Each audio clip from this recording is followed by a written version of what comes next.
사운드 같은 경우도 전작보다 확실히 개선된 느낌이 있고요. 근데 솔직하게 말을 하면 엄청나게 체감이 되는 느낌은 아니었어요. 오픈형인 것 치고는 소음 제어가 상당히 괜찮았습니다.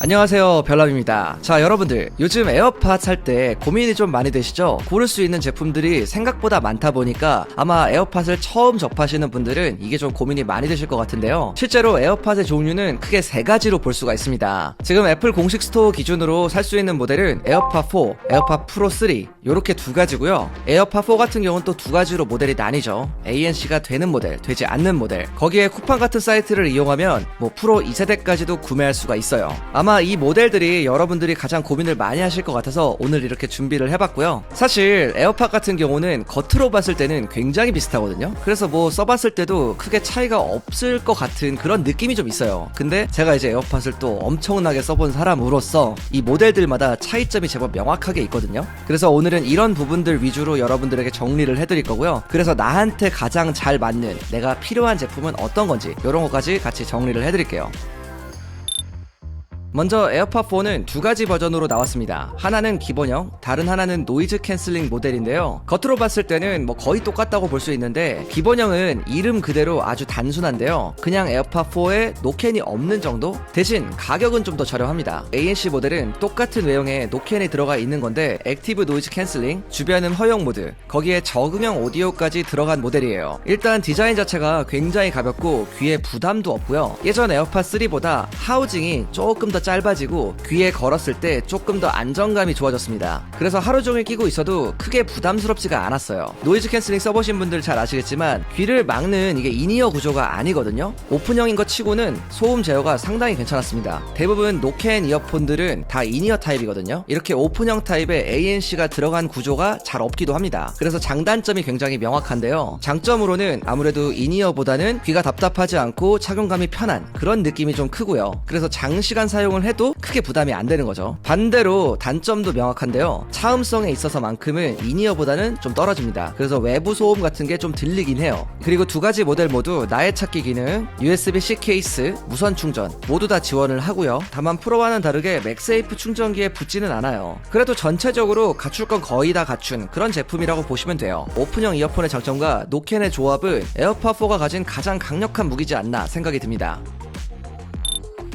자, 이번에는 에어팟 프로 3세대인데요. 이게 요번에 새로 나온 제품이잖아요. 생각보다 상당히 큰 업그레이드가 있었던 제품이에요. 딱 처음 껴보면 기존 프로 2보다는 착용감이 훨씬 부드럽고 가볍습니다. 이번에 이어팁을 신경을 상당히 많이 썼는데 귀를 누르는 그 압력이 확실히 좀 줄어들었어요. 사운드 같은 경우도 전작보다 확실히 개선된 느낌이 있고요. 뭔가 저음 부분이 좀 단단해지고 동시에 고음도 조금 더 크리스피한 거, 좀 깔끔한 그런 느낌이 나요. 전체적으로 보면 밸런스가 좀 더 좋아졌고 공간감도 좀 더 살아났다, 이렇게 평가할 수 있을 것 같아요. 자, 이제 많은 분들이 또 가장 궁금할 노캔 성능에 대해서 말을 안 할 수가 없는데요. 사실 저 같은 경우는 이 프로 2세대를 상당히 오랜 기간 사용을 해온 사람이에요. 프로 2세대만 해도 이 노캔 성능이 엄청 뛰어나다고 생각을 했거든요. 근데 이 3세대로 넘어오면서 이게 어떤 느낌이냐면 뭔가 2세대 때는 약하게 들렸던 그 소음이 조금 더 안 들리는, 진짜 뭔가 좀 더 아무것도 안 들리는 그런 느낌에 가까워졌어요. 사실 애플에서 이거를 수치화해서 보여주기도 했는데요. 프로 1세대 대비 4배가 더 좋아졌다고 합니다. 뭐 프로 2세대 대비하면은 뭐 2배겠죠. 근데 이게 2배, 4배 뭐 이렇게 말하면 잘 와닿지 않을 수가 있는데 프로 1세대나 2세대 써보신 분들이 확 체감이 될 만큼의 큰 변화가 있다고 생각하시면 돼요. 그리고 배터리도 이번에 업그레이드가 되었는데 노캔을 켠 상태에서 최대 8시간 재생이 가능합니다. 프로 2세대보다 2시간 정도 늘어난 건데 뭐 좋은 변화죠. 근데 솔직하게 말을 하면 엄청나게 체감이 되는 느낌은 아니었어요. 그게 이유가 있는데 우리가 보통 이어폰을 특수한 상황이 아니고서는 6시간에서 8시간 정도 연속으로 끼고 있진 않죠.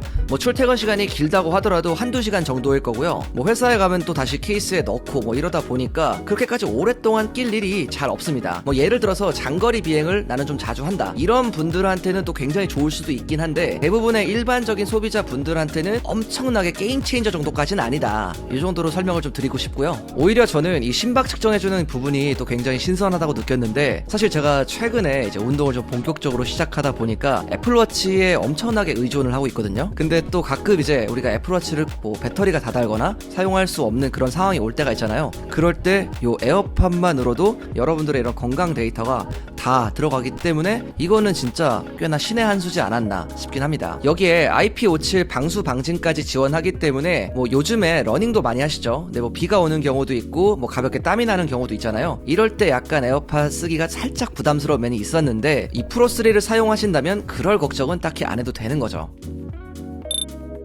자, 이번에는 에어팟 프로 2세대에 대해서 말씀드릴 건데요. 사실 제가 에어팟 프로 2세대가 가장 오래 쓴 에어팟이기도 해요. 정말 정이 많이 드는 제품인데 결론부터 좀 말씀을 드리면 지금 프로 3세대가 나오긴 했지만 여전히 노캔 성능도 굉장히 좋고 여러모로 전체적으로 밸런스가 아주 좋은 제품이라고 생각합니다. 배터리는 ANC를 켠 상태에서 6시간 정도, 케이스를 포함하면 총 30시간 정도 실사용할 수 있는데요. 심박 측정을 제외한 대부분의 스펙은 뭐 프로 3에게 특별히 밀리는 느낌은 아니었고요. 프로 3가 이번에 나왔잖아요. 그렇다 보니 좀 더 저렴하게 구매할 수가 있습니다. 프로3의 가격대가 살짝 부담스럽다면 프로2를 구매하시는 것도 저는 엄청나게 추천드려요. 물론 전자제품이야 당연히 신제품을 사면 제일 좋은 게 맞긴 하지만 에어팟 특성상 배터리 교체가 안 되거든요. 그렇기 때문에 어차피 몇 년 주기로 새 기기를 들여야 돼요. 그런 부분까지 고려한다면 상당히 가성비가 나이스하다, 이렇게 좀 공감이 되실 겁니다.